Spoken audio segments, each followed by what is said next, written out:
बिस्मिल्लाहिर्रहमानिर्रहीम अल्लाह के इस्म से कि आम रहम वाला कमाल रहम वाला.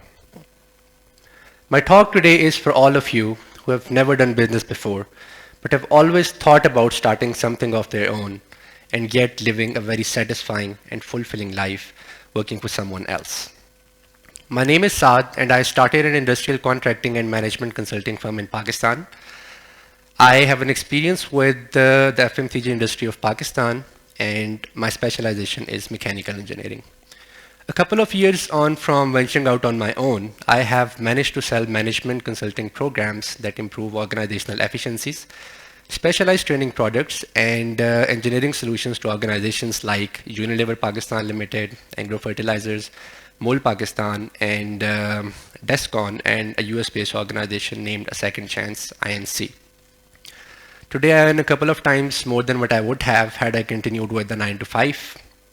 And I have an immense satisfaction of being a business owner. I make decisions every day about my career choices based on what I feel is important to me. So I'm going to share with you the core building blocks of how I survive in my business and how those ideas can be universally applied to any business or even your professional network. So here is a list of the most important business startup questions that you may want to get answered. Should you have an idea? How do you scale it? How do you bring all that money to pay those salaries? And will I ever make it? Well, I'm not going to answer any of these questions. All are very important questions because every other book in the market, every YouTube video you see on the internet is going to answer that question. Even one of your cousins can give you advice on that. But what I'm going to talk about is how developing a large network of people from all fields of life is going to help you survive some of the toughest phases of your life. So here's what nobody tells you when you leave that special job that you have been primed by your uncles, your nannies, your chachas to do. Utter shame and disappointment in your family. Hey, I left that special job to start a remarkable home baking cake service named Irsa Bakes, and the family is thinking, बेटा दुकानदार बनना है, सोच लो मुश्किल काम है, बड़ा time लगता है कारोबार सेटअप करने करते. I mean, to hell with that. I still listen to that. Doesn't matter if I'm satisfied, doesn't matter if I'm happy. So let's get back into it, networking. So I started with $300 in my bank account with no linkages and no idea of how to make it work. All I knew was that I have to make it work no matter what. And that's all the wealth that I had, and that's all the wealth I still have. I did everything right in the start. I made a website, I registered the company to operate within the tax net of Pakistan, and the next thing I know is that I ran out of money. I mean, who in the right mind gets out of $300 to start a business, right? But what kept me afloat during some of the toughest phases of my life as a business owner was that I had a strong network of people that I tapped into, sometimes just to keep my sanity and sometimes to keep my business alive. So if you'd like to start up a business of your own or just to strengthen your professional network, start with Saad's networking lessons. My book is coming out next fall, and I'm sure that you're gonna like that. And I'm thinking about giving you all a free signed copy. So please. Okay. So there's no book, and but I have a lot to talk about. So lesson number 1. Start talking to strangers. So my first 6 months I was struggling. I couldn't land any work. I was broke, and emotionally I was dangling almost at the edge of my line. At that moment of time, the only saving grace I had was that I had a great advice from my friend and mentor, Dr. Sharon. I used to call her up to find some great advice or just to find my feet again. She in fact gave me the first big break that enabled me to start building all the infrastructure that I needed to get going. She's the CEO of A Second Chance INC, and she is a board member of Casey Family Programs that manages a philanthropic fund of $1 billion US. The reason why I'm telling you all this is because I met Sharon at an airport in Washington, DC. Our flights were delayed, and I had time to kill, and I spotted her sitting nearby. She seemed to be a very interesting person to strike up a conversation with, and that's what I did.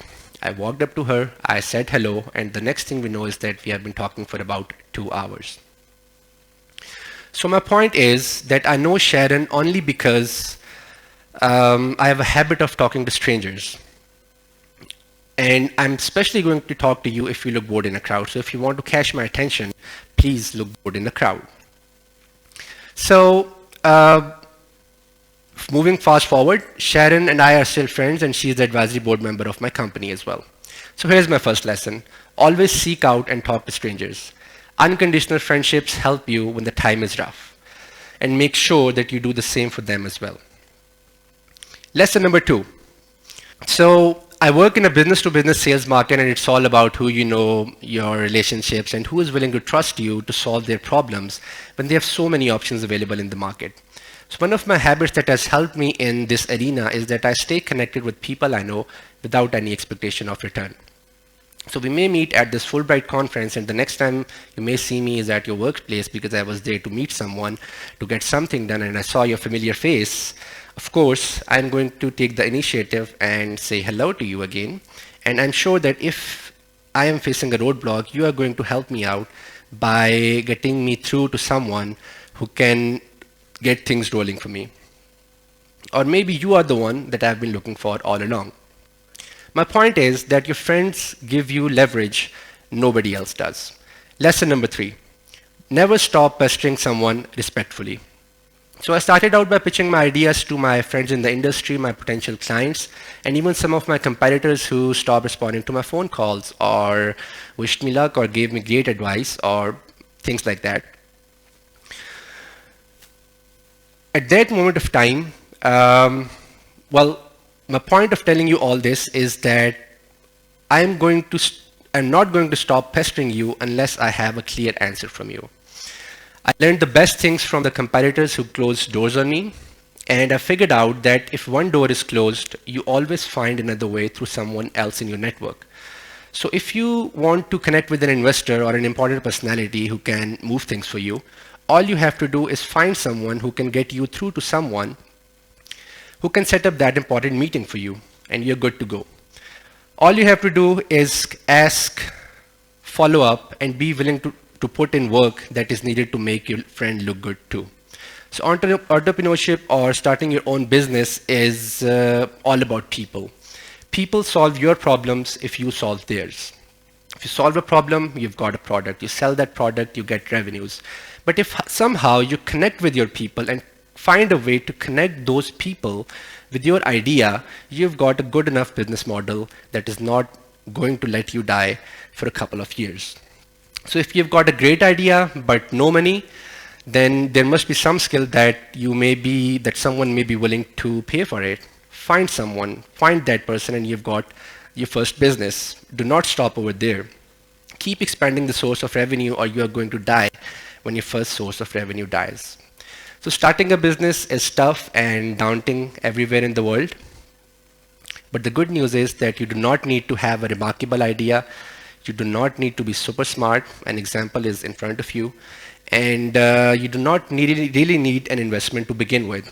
All you must be willing to do is to go out, talk to people, and connect with them. I now leave it all up to you to take the good stuff out of what I just said. Remember to talk to strangers, to stay connected, and ask for help when you need it. We may not be successful overnight, but by persistently moving step by step towards your goal is going to make it all come true. Stop dreaming, take some action, and connect. Thank you.